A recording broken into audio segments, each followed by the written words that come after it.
পক্ষ থেকে স্বর্ণখচিত আজকের এই অনুষ্ঠানের মাধ্যমে আপনাদের সভাপতি সম্মানিত সাধারণ সম্পাদক উপস্থিত আছেন মাসুদ ভাই, সকলকে আমার পক্ষ থেকে আমার বাজার মনিটরিংয়ের যে বিষয়টি আছে এটা সম্পূর্ণ সরকারি একটি বিষয়। এখানে সরকার যদি আন্তরিক হয় তাহলে যে কোনো সহযোগিতা করার জন্য আমরা ব্যবসায়ীরা যারা আছি তারা একমত আছি। আনসার আলী সরকার মাছ ব্যবসায়ী সমিতির এটা একটা নবগঠিত কমিটি হয়েছে। এই কমিটিটির একটা পরিচিতি সভা, কিন্তু এখানে এই বাংলাদেশের 64টি জেলার লোকজনই এখানে ব্যবসা করেন। শুধু এই বাসন গাজীপুরের লোকই ব্যবসা করেন না, কিন্তু আশেপাশে এই চৌরাস্তাতে অনেক ব্যবসায়ী, বিভিন্ন ধরনের এখানে ব্যবসায়ী আছে। আপনার কাপড়ের ব্যবসায়ী আছে, মুদি ব্যবসায়ী আছে, অনেক ধরনের ব্যবসা আছে।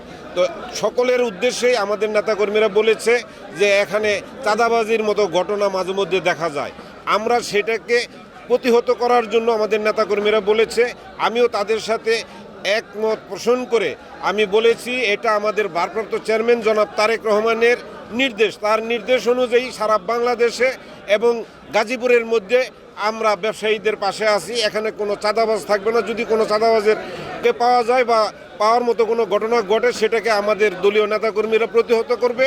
প্রয়োজনে প্রশাসন সহযোগিতা করবে। ইতিমধ্যে প্রশাসনের সাথে আলোচনা হয়েছে এবং আমরা সর্বোপরি ব্যবসায়ীদের পাশে আছি, থাকবো ইনশাল্লাহ।